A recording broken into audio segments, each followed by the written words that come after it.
Okay, so we're gonna start. Hello, everyone. My name is Céline Chaaya. I'm a Lamsa ambassador and I'm a med student at USG.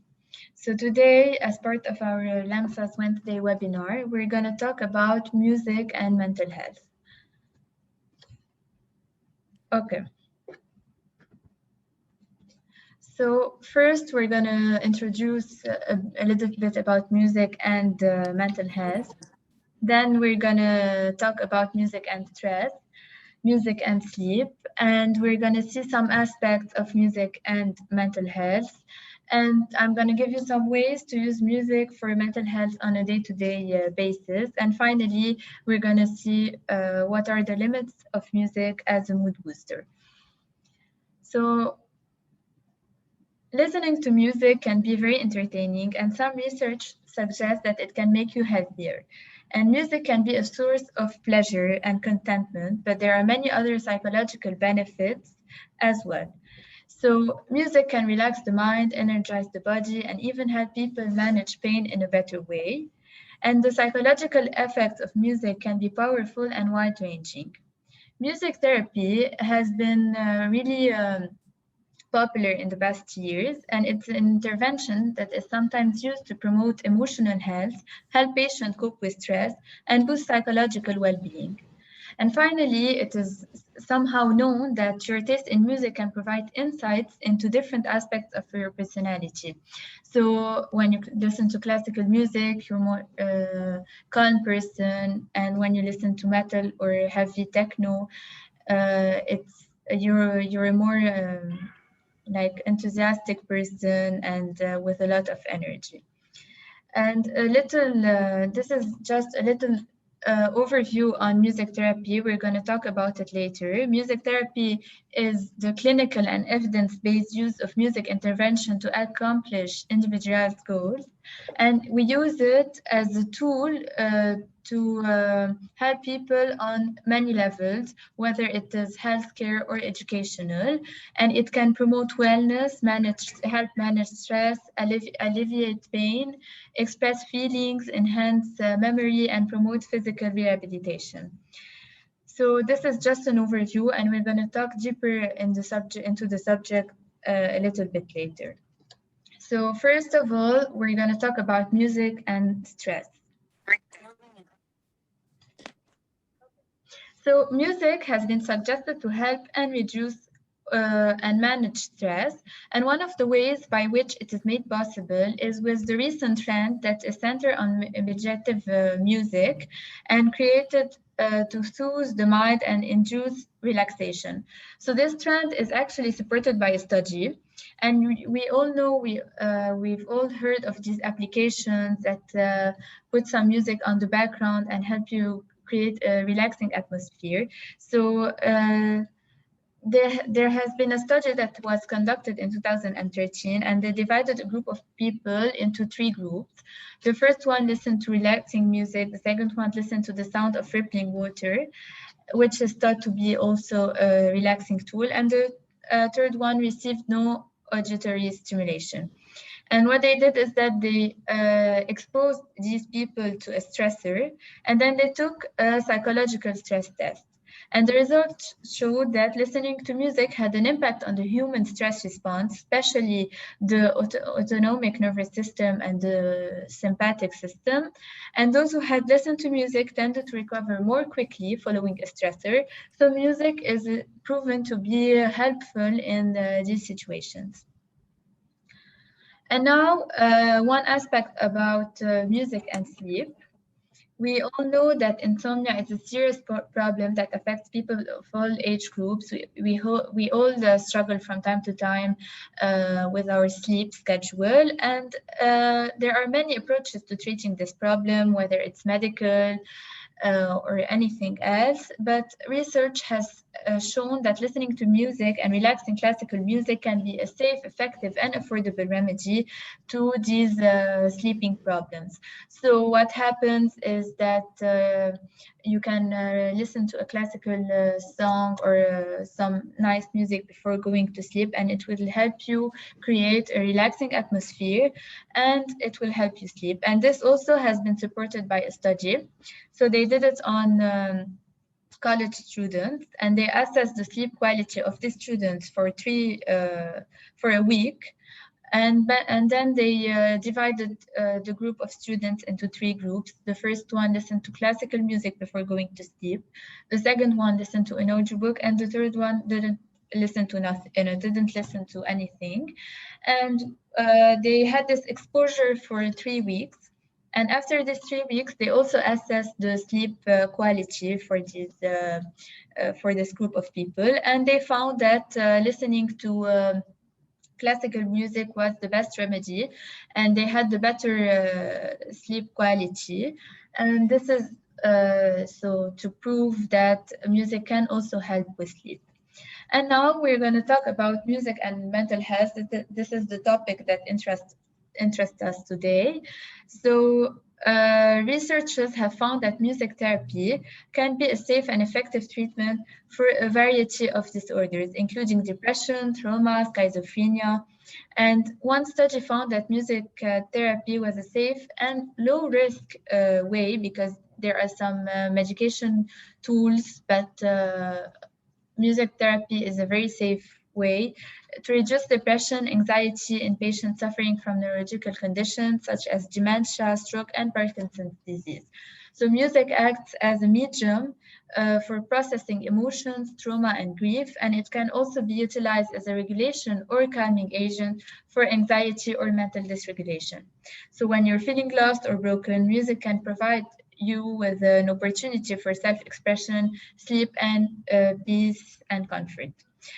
While music can certainly have an impact on mood, the type of music is also really important, because if you listen to classical and meditation music, they will offer you the greatest mood boosting benefits, but heavy metal and techno music are ineffective, and they can even be detrimental.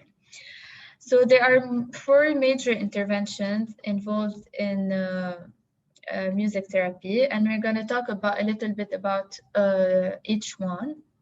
So there is first lyric analysis, improvisation music playing, active music listening, and songwriting.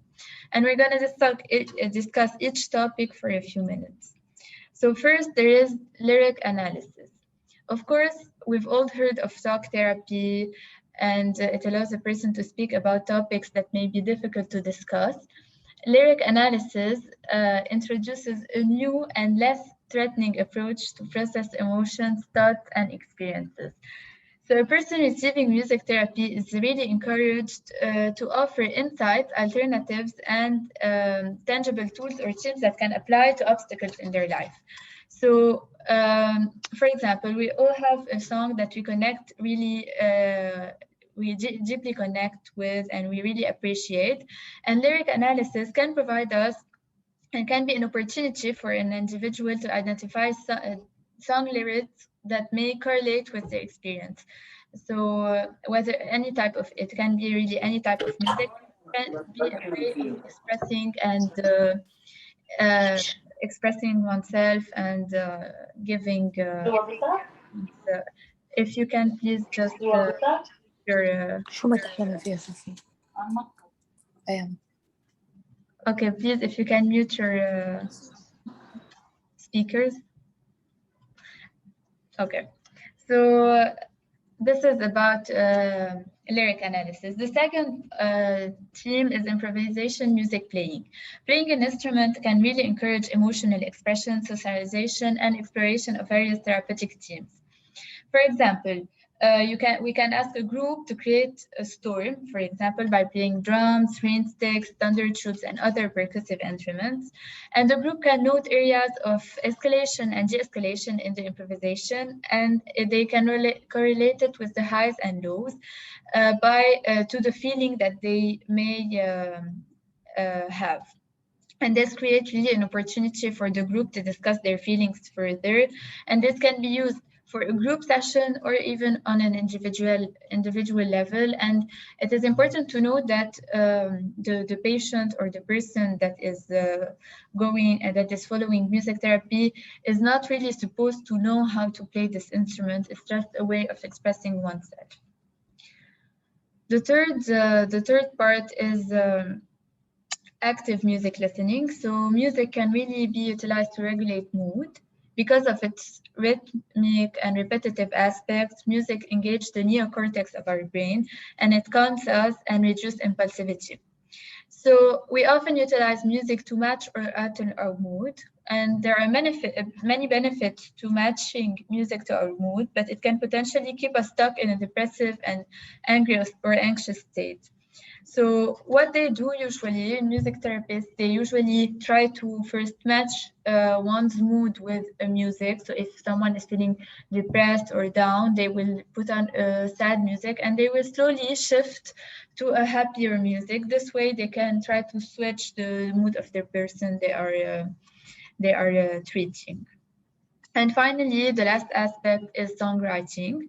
So songwriting provides opportunities for expression in a positive and rewarding way. And anyone really can create lyrics that can reflect their own thoughts and experiences, and they select instruments and sound that best reflect what they are feeling. And this process can be really validating and can aid in building self-worth. And this intervention can also instill a sense of pride as someone listens to their own creation. And also, it's important to note that this is very private. You're not like you can share it with people, but you can also keep it to yourself. It's just a way to make someone feel better. So this was a little overview on music therapy, and it is really a trend that is used in a lot of countries, especially in the United States and in Europe.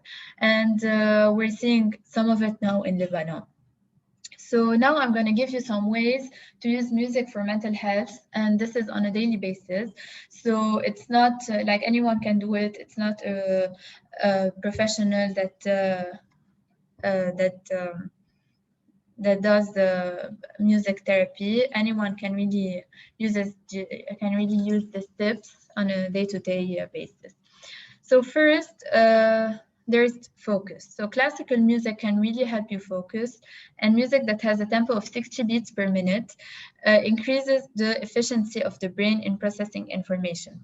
And the best way to use it is to have it playing softly in the background as you get on with your task. And I think you've all heard of the alpha waves and beta waves. These are types of music that are used to better concentrate, and what they do is that they try to synchronize the beats of the music with your heartbeats to try to create a relaxing and calm mood to better focus. And they also try to sync it with your brain waves.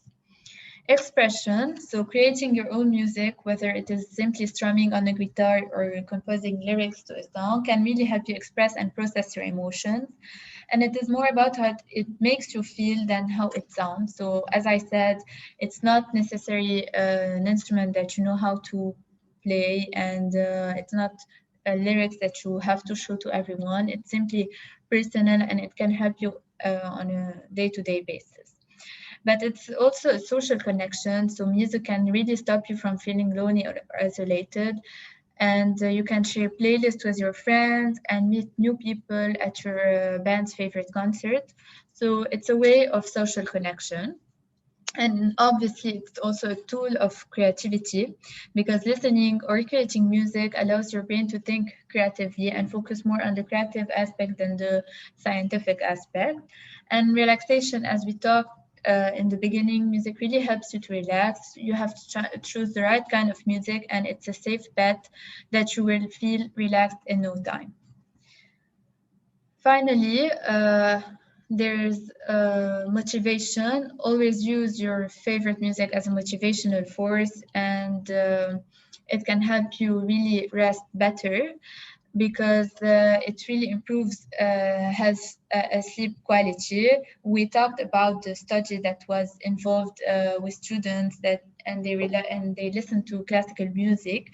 So this activity was associated with decreased signs of depression. So music can be used as a tool to against depression, and it can create an uplifting mood. So research shows that listening to happier music can make you feel happier, especially if you try to lift up your mood while listening. And finally, the last tip is to create a mood playlist. So try to create a playlist for each type of mood. So when you're feeling down, anxious, or upset, you can find a track that expresses how you feel, and you will let the lyrics resonate within you. Then you will gradually shift your listening to choices so that music takes you into a deeper and happier and calmer space. And this is really a popular technique, but it is used among music therapists, but it's really a simple tool that you can use that can help you. And it's really important to note that matching music to your current mood can feel really validating, but it can also keep you stuck in a negative emotional state if you let it. So you can listen to a sad song when you are upset and let out your anger while listening to heavy metal, but you always have to remember to be mindful and to see where it is taking you and shift it into something a little bit more uplifting to make you feel better. And finally, it's important to consider that music can be a tool for regulating and shifting your mood in a better one, but it's not a substitute for mental health treatment. So if you have any distressing emotional experience that might interfere with your ability to function, you really can consider talking to a licensed mental health professional, and they will help you with other tools. So this was the presentation. Thank you very much. And please, if you can visit our website, Lamsa Lebanon, and our pages and our YouTube channel. And you can also attend every webinar every Wednesday. I will send you by email a link to fill for the survey after attending the webinar. And if you have any questions, please feel free to ask.